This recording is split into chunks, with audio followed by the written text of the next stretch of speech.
En el Virreinato del Perú, la corrida de toros adquirió matices muy singulares que en algunos casos han sobrevivido durante siglos. Prácticamente el primero que corrió un toro fue Pizarro, ¿no? Que corrió en la plaza de... Claro, porque era fácil, ya, porque el espectáculo de los toros se inicia como un espectáculo de caballería. Entonces, antiguamente los soldados mataban toros a caballo, con lanza y espada. Ese es el inicio del toreo en realidad. Entonces Pizarro no era que lo hiciera como algo raro, ¿no? Sino era un ejercicio al que él estaba acostumbrado, toda su vida lo había hecho. Entonces Pizarro, a pesar que era una persona mayor, tenía 60 y tantos años cuando vino acá, sabía hacerlo, y estos hombres pues que usaban armaduras todas bastante fuertes. Entonces él era algo a lo cual él estaba acostumbrado a hacer, ¿no? O sea, lo raro sería que no lo hiciera, todos ellos lo sabían hacer. Entonces, cuando se da la primera corrida de toros acá, que no hay una fecha exacta, pero fue en 1542, parece por ahí, no hay una fecha exacta, Pizarro mató uno de los toros, ¿no? Con rejón, que le decían ellos que era una vara con una lanza. En 1535, Francisco Pizarro fundó Lima. Ya, y acá como estamos cerca del río Rima, esto debió llamarse Rima, pero se confundieron en los nombres y le pusieron Lima. En vez de Rímac, Lima. Y ahí se le quedó. Bueno, esto eran canaletas donde pasaba el agua. La gente de los alrededores traían sus baldes, sus vasijas, y antes tenían ubres, que eran bolsas de cuero, donde llevaban aguas a su casa para cocinar, lavarse. Después han hecho mucho trabajo, muchos arreglos acá.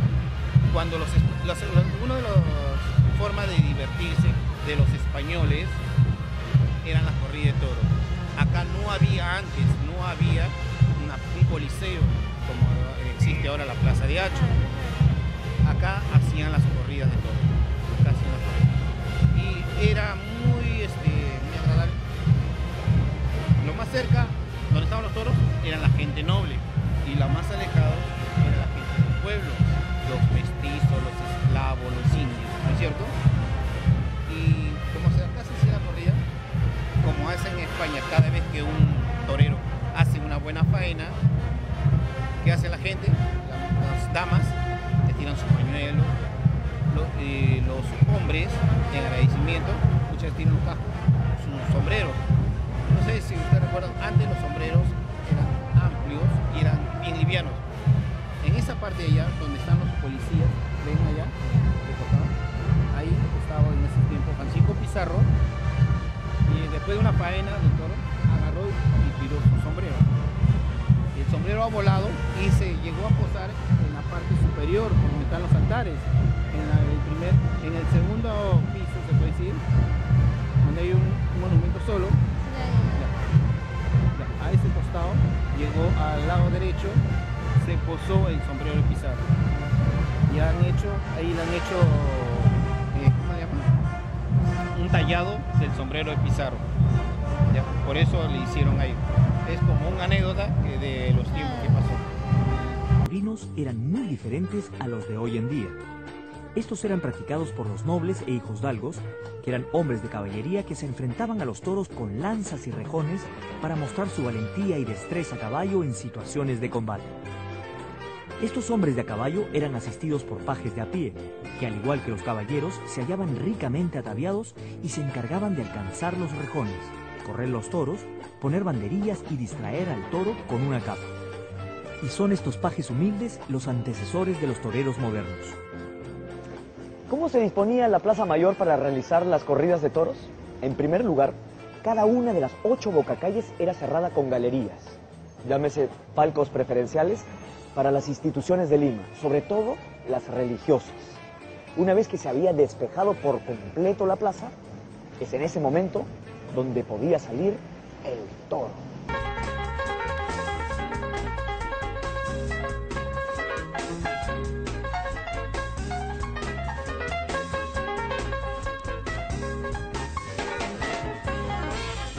Al costado de la catedral se armaba un toril, donde se encontraba el alcalde. En los balcones se encontraban las principales autoridades, La fiesta empezaba con el despejo que hacían las milicias previamente para que el ruedo quedara libre de intrusos.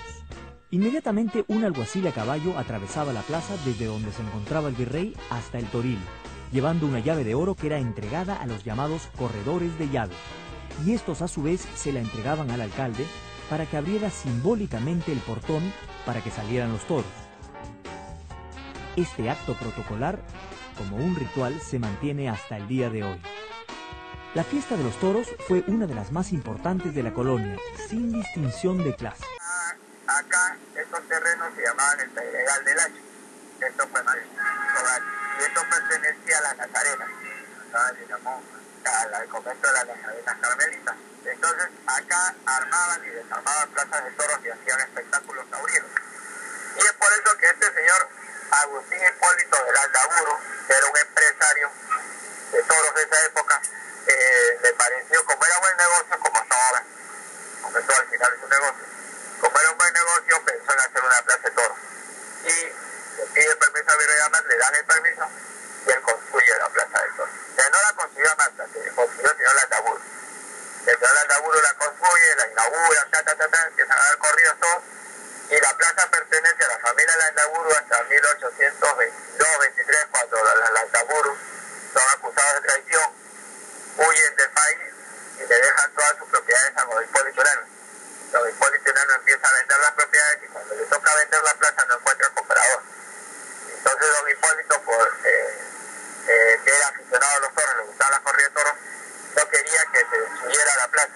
Entonces se la regala a la beneficencia con la condición de que nunca deje de ser plaza de toros. Y así es, ¿verdad? Desde ahí es propiedad de la sociedad de beneficencia. Desde ahí hasta ahora, exactamente. Ahora es propiedad de la beneficencia.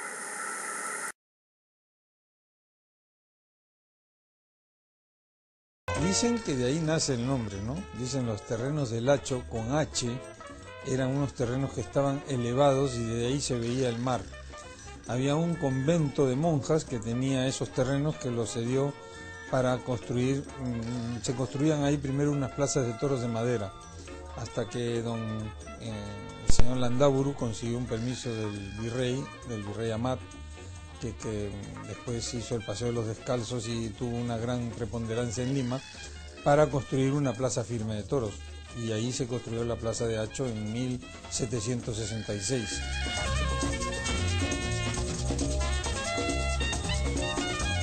Los trabajos se realizaron rápidamente y el 30 de enero de 1766 se dio la primera corrida.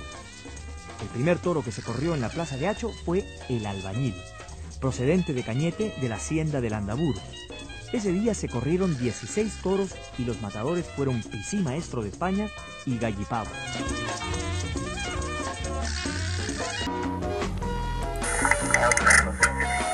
Y eso de la suerte nacional, yo creo que son los caballos.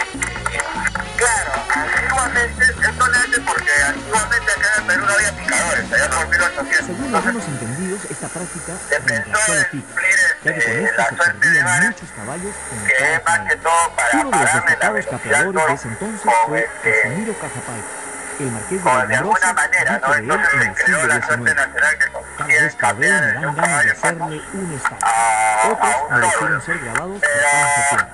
De las mujeres, la más famosa fue Juana Breña, inmortalizada por Ricardo Palma como Juana la Marinacho en una de sus tradiciones, fue la primera mujer que realizó la suerte nacional. Cuando concluía su faena, bebían monedas de oro en el ruedo.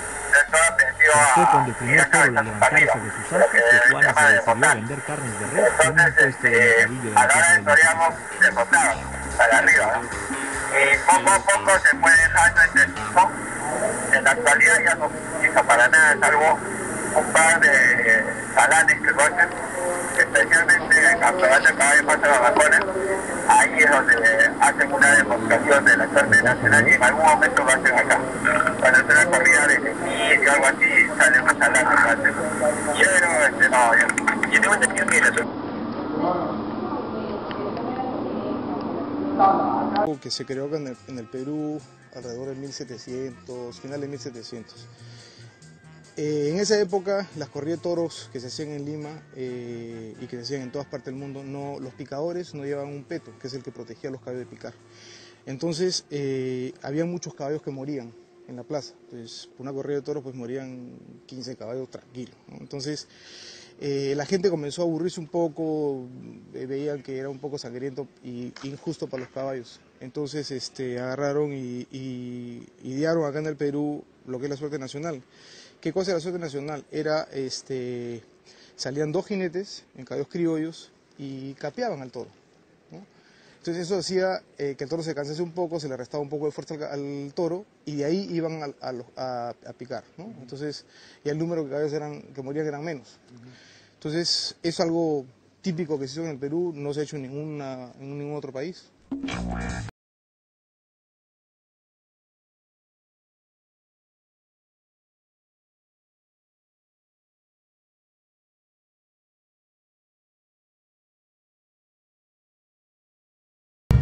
Buenas tardes, maestro. ¿Usted alguna vez ha ido a una corrida de toros? O sea, acá en Lima sí, en Acho he visto, pero acá en Lima es maltrato al animal, todos hacen eso. Yo soy de Pono, en Pono no lo hacen eso. En Pono hacen pasa un festival, pero bien. ¿Es un juego, sí o no? Es un juego. ¿Y participan? ¿Quiénes participan? Toda la familia. Los alterados, el pueblo, toda comunidad participa, pero nada de maltrato, no. No llegan a matar al animal. Y a diferencia de acá en Acho... Dice acá en Lima es maltrato, no, así no se hace maltrato. Allá no se hace, allá son costumbres, ya en todo el departamento de Pono hace este festival, este octubre. Y eso lo hacen son las fiestas patronales, ¿verdad? Patronales. Casi alterados, o sea, ya casi 11, 12 alterados. Cada día pasan su fiesta, cada uno. Cada día así su corrida de todo. Y eso está acompañado de las viandas, la comida, los bailes. Hay comida, hay danzas. O sea que es en conjunto festival. Un patronal que es un patrón del Taraco, ¿no? Como decir de Taraco. Ahí hacen con todo corazón. Muchas gracias, maestro.